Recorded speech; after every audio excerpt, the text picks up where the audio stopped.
many times. How are you doing on this fine morning? I am very well, and it's very nice, and it's become rainy outside in Delhi. So, some respite from the heat. Some mercy from the sun. Yeah. Good day today. Perfect. And at the same time, on one hand, we're getting mercy from the sun. On the other hand, you're getting a lot of love from your fans as your movie Almariyaan has made it to the platform. So how's it? How's Yep. the feeling finally the project that you have been working on so long is finally out to your fans, to your audience? How does it feel? Yeah, I think, the whole story behind Almariyaan has been very fascinating. It's been a great journey. It started we used to do a play, which was called Coming Out. It was written by this Indian playwright, Ajay Krishnan. And then I used to direct that play and also act in it. And then from there, the whole idea of bringing it out to a larger audience started. And I thought that this is a story which should actually go out because it's very relevant. It's got a very, very strong, effective message. And then somehow it happened that, the film sort of, I went to Jia Bharadwaj, who is, who's a screenwriter and director. And she's a friend. She's a great friend. So I said, yeah, Jia, I ये story hai, see if we can make a screenplay out of it. First, before that, I tried my hand at it, but when an expert is an expert, they know more and more about less and less. So I thought, yaar, jo nahi aata wo mat karo. So Jia wrote a great script, and then we pitched it. Jia pitched it to FNP. FNP also immediately got on board, and we made the film. And the whole process was so organic and the dots connected so harmoniously that, it was made so smoothly. So finally, we have the film. People are really, really liking it. And I'll tell you, Neha, the best feeling is that people from the LGBT community watched it. The film is, I should mention that the film is about acceptance and, homosexuality and about the it celebrates the LGBTQIA plus community. The people from the community have really, really liked the film. And, we were also a little apprehensive that we don't want to be insensitive at any point to, bring out humor or say something that is not in good taste. So that was one apprehension or fear that we had. But I think we've done sort of well because they have also really, I've got some messages from people from the community and they have really enjoyed the film. And they're saying that, there's nothing offensive, there's only good things and it's a great message. So that feels very good. It feels like, you're doing a little bit to sort of bring out a very important message. That is so true. And this is wonderful. One of the points that you mentioned here, that, just for bringing out humor, you didn't actually cross any line. You made sure that everything was there in place and that nobody feels offended. But this is a thing actually which we see generally in our Bollywood movies. We are not going to name any movie in specific, but if we go, sometime back or even in present day, and if you want to portray a character who's homosexual or like who has a different sexual orientation, it turns out to be a comic character. Like it turns out to in a very different shade it's shown. Why do you feel that every time we do this we show a homosexual character and we show them in a comic shape? Why is it so? I think culturally also, and I think otherwise in entertainment, cliches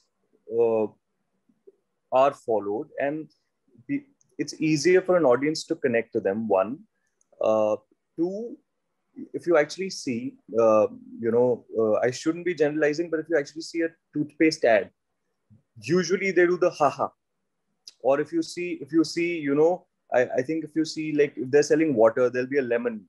So there are some, artistic cliches that are used. If you see the great mythological character Narad, wherever you see Narad, you will see Narad doing Narayan, Narayan. Now, some great mind came up with that idea. We don't know if Narad ji actually did that.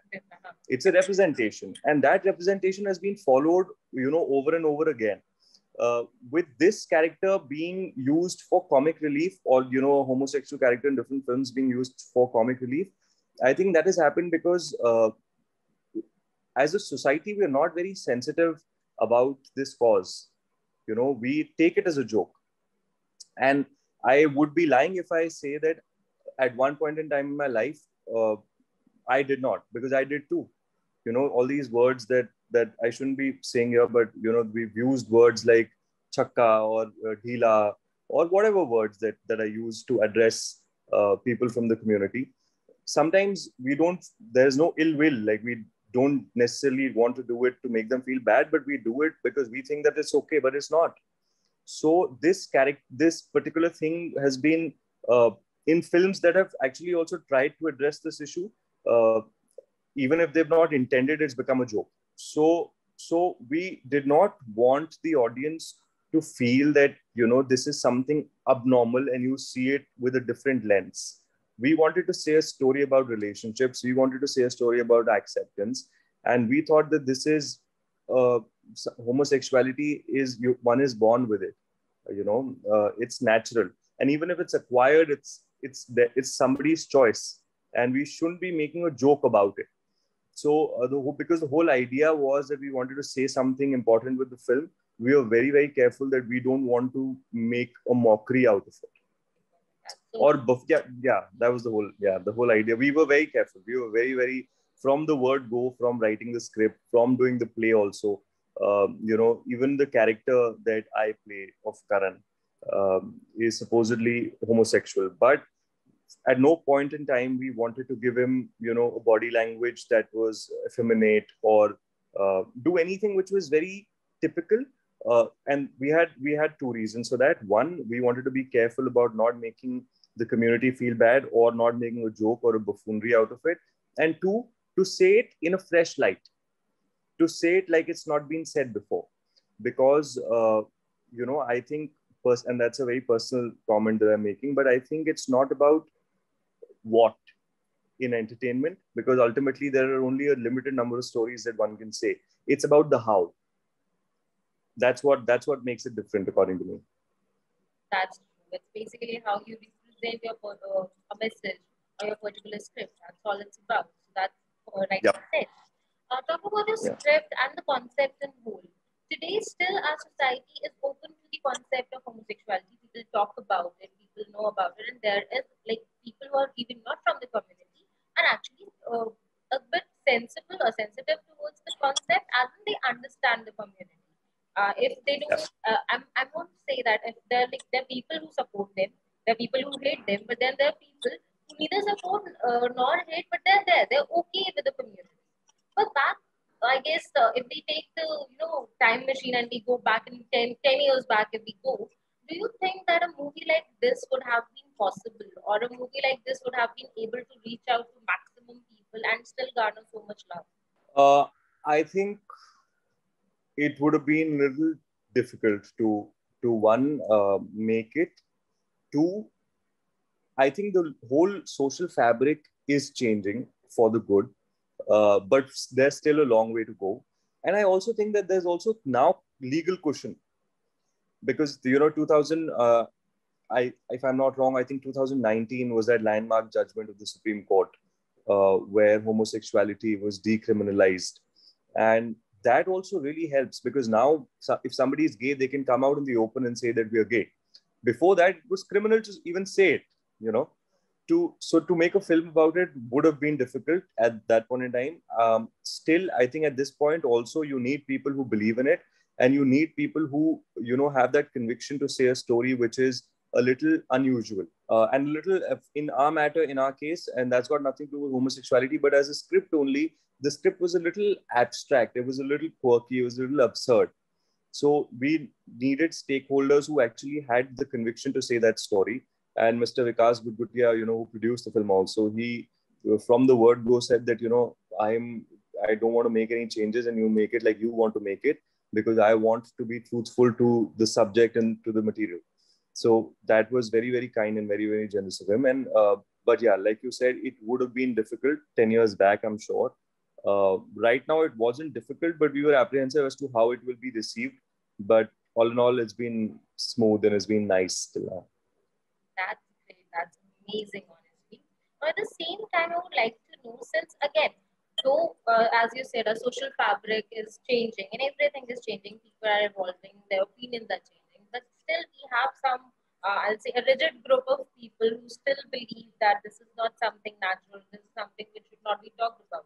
The moment you sign the movie, you got on board and you told everybody, your friends, family, loved ones, was there anybody in particular, or was there any comment from, trolls or somewhere who actually said that we should not do this movie, or who actually discouraged you for going on with the concept? No, I don't think that happened. I don't think, there are two reasons. One, my family and my friends had already seen me do this story in a different medium. So they'd seen a play out of it. So for them, it wasn't very, कि यार ये क्या है, कैसा है. And I think for people who, handful of people who I think watch my work or have seen me work, they have seen a show which I did, which is called Maaya2, which was also again a story about homosexuality, where I was playing the bad guy. I was the one who was actually representing our society in today's time, that they were against the idea of same-sex love. And the whole idea of that show was also that, ultimately love should prevail. And love has got no gender or no sex or whatever. So I think I did not actually receive any reaction which was like that, why are you doing this, or what is it, or any sort of reaction which I thought, यार ये मेरे को इसने ऐसा क्यों बोला, वैसा क्यों बोला, ये नहीं बोलना चाहिए, ऐसा नहीं हुआ. Wow, this is so amazing. I think this is the favorite part of this conversation for me, because Yeah. actually knowing that people are giving out only positive responses and people are changing, the opinions are changing. It's really wonderful to know that we are finally going towards a better tomorrow. So that's an amazing Hopefully, thing. I think, Neha, I think there is still time, because one, like you very interestingly mentioned, that there are a lot of people who, say things, and there are a lot of people who are just quiet, who don't say anything. They're indifferent. They show that they're indifferent. But if I am sitting here and I see, a murder happening in front of me, and I say that I'm indifferent, I don't give a damn, I'm equally in the wrong, because, I am seeing it happen, and I'm not raising my voice, and I'm not saying anything. But I think now I feel older, because I think the new generation, my younger brother's generation, or the Gen Z, they are very woke, and they are talking about it, and they are giving it to you like you deserve it. So I think this new generation that's coming now is, I think they're mind blowing, because they're talking about stuff, and they're talking about stuff that we never spoke about. And at very young ages, at 16 or 17, they're talking about things that I did not even know about when I was 16 or 17. So I think I'm hopeful that there are good times ahead. Wonderful, wonderful. Fingers crossed for that, for sure. Yeah. And as you mentioned, Abhi, that your family and your friends, they have seen you doing the play out on this concept. So when I was studying about your profile, I came to know that you did theatre, you did television, you worked on OTT. So you have a kind of tried your hand in every platform, in every field of creative arts, I must say. So which one do you feel comes really easy to you? Because each of these platforms, though of course you're acting in each of these platforms, but the audience is different, the demographic is different, the way you portray yourself with theater, of course, it's method acting, like completely give out your 100%. With television, it's something different. With OTT, you have to think a lot about the concept and everything. So, how would you differentiate all these three platforms? Uh, I think there are two parts to your question. I will firstly tell you that my first love is theater, and it will always be. That is the work that I do for the soul, because unfortunately, theater in India does not give you a lot of money. So, and I initially, when I started to do theater, I thought, यार मुझे तो film hero बनना है, film star बनना है, and I thought of theater as a stepping stone. But that is not true. When I started to do it, I totally fell in love with it. And I thought that this is no means, this is the end, this is the destination.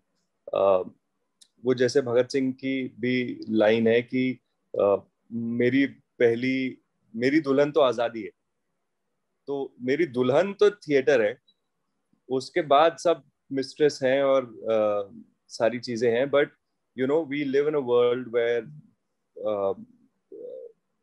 ultimately you can only, I think, make an impact when you reach people. With theater, there's a limitation. With theater, you can only reach an X number of people. with this OTT thing coming up, and with television in India penetrates to, the remotest of areas. It goes to the remotest of areas. So with television, with this digital medium, this digital revolution that's happening now, I think it gives you a greater reach, and that's what you crave for as an artist. You want to reach more people. As an actor, you want to, you want more people to watch you. That theater does not give you. But if you talk about what gives my heart the most amount of happiness, it is, undoubtedly being on stage. And whatever little I know about acting, whatever little acting I do, is because I've done a lot of stage acting. And uh, so yeah, it is that. And then if I have to choose between theater, television and web, I would go for web, because that also has got its own merits. It gives you a lot of liberty to say the things that you want, the unconventional things you want to say. It also is limited in terms of the fact that you know where your character is beginning and where it's ending. So you have a graph. With television, they don't give you that. Television show runs till the time they're getting the TRPs, and so they can take you anywhere. They can take the writing anywhere. And I've done a few television shows to sort of figure out that it's not something that I would want to do in the long run. No offense to people who do television, because it's a very difficult job to do, and it's a very difficult because you're being seen every day, and it's so difficult to not get stale, and it's so difficult to be on your toes and have your audience have your audience come back for more all the time, because it's 5 days or 6 days a week. It gives you a lot of money, gives you a lot of exposure, but I don't think it, like, for me, I did 3 television shows, and after the third one I thought, yeah, it's like an office. And that's not why I wanted to be an actor, because I wanted to be an actor because it really, really, really excites me. It really excites me to, make a walk, or it really excites me to think about what I have to do the next day, read about stuff, read books on acting, which some people say, यार ये तो बिना बात के intellectualize कर रहे हो, आप लोग कर रहे हो. बहुत सारे दोस्त मेरे ये भी बोलते हैं, actor दोस्त, जो शायद सच भी है, but I really enjoy, मुझे मजा बहुत आता है. So the day I started to get bored of acting, when I was doing television, there were days when I used to say, यार आज तो कुछ नहीं करना है, वही दीवार पे खड़े होना है और वैसे ही बोलना है, कोई बताएगा भी नहीं क्या करना है. तो मुझे ऐसा लग रहा था, यार ये it might just take away what I really, really love. And the day that I start getting bored of acting, I will not know what to do or where to go. So that's when I took this conscious call of not doing television. But, I always say that never say never. So I might just, for money one day, go back, or for just work, just, when you're out of work, you tend to do things, and I might just go back to television. But right now, if given a chance or if given an opportunity, I would stick to web or try to do films and do more and more of theater. That's, I think, one of the honest replies that we have received today. So that's amazing. Yeah. So what do you have planned for your future now? What Sorry? all projects are there in the pipeline? So, because the pandemic struck very hard, and, a lot of things that were to happen haven't happened. Some things have been postponed indefinitely. Some things have been, they're postponing every month. They say that now we'll do it next month, and they postpone. But fortunately for me, there's another short film that comes out next month in August on a major OTT platform. It's called Tiny Disasters. I think we should be launching more information about it in, say, a week's time. So they'll be launching the poster and all. And there's a venture that I start shooting for from the 20th of August tentatively, if the COVID devils allow. We will go back on the floors, and I will do that project, which is going to be for a month or 2. So yeah, and that should come out then probably next year. So right now there are these 2 things, and then I had a tour of I had a streak of shows for Devika Rani in October, the show that I do with Miss Lilith Dubey. She directs it, but unfortunately 2 days ago I got this email that we've had to postpone that to February 2022. So like that, a lot of things are happening, but let's see. Yeah. No worries at all. जैसे कहते हैं ना देर आए दुरुस्त आए. So all your work Yeah. will be there. Don't worry, and you'll make an impact. We wish you all the very best for all your future projects. We wish to see you on all the platforms altogether. So sweet of you, Neha. That's so kind.